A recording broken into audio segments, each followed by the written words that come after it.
আঙ্গ সাতকিলের ভাইয়েরা, আঙ্গ নোয়াখালীর ভাই বন্ধুরা, এই মুহূর্তে রাজশাহীর খেজুরের বাগানে আছি।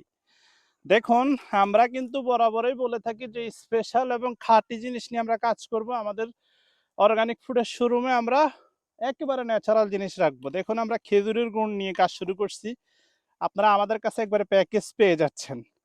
এই যে দেখুন, পাটালি গুড়, সেই সাথে আপনারা দেখুন এই যে মালাইখাড় এবং লিকুইড গুড়।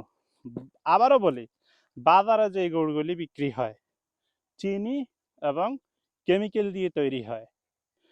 স্বাস্থ্য সচেতন যারা, তাদেরকে বলবো একটু স্বাস্থ্য সচেতন হলে আপনার বড় রোগ হবে না। তাই আপনাদেরকে বলবো, যাদের যাদের খাঁটি খেজুরের রস দিয়ে তৈরি গুড় লাগবে, আমাদের সাথে যোগাযোগ করবেন বা আমাদের দোকানে চলে আসবেন। আমাদের দোকানে আসলে আপনারা পেয়ে যাবেন। তো এখান দিয়ে দেখায় পুরোটাই কিন্তু একটা খেজুরের বাগান, এবং এখানে হাজার হাজার গাছ আছে। এই রাজশাহীতে প্রতি 50-100 মিটার পর পরে সব জায়গায় খেজুরের গাছ আছে। তো ভালো থাকবেন, শেয়ার করে দেবেন। সততাই আমাদের আস্থা। নির্দ্বিধায় আর একটা কথা, অগ্রিম পেমেন্ট করতে হবে না। মাল পাঠাই দিব, অ্যাড্রেস দিয়ে দিবেন, দেইখা তারপর টাকা দিবেন। ভালো থাকবেন, আল্লাহ হাফেজ।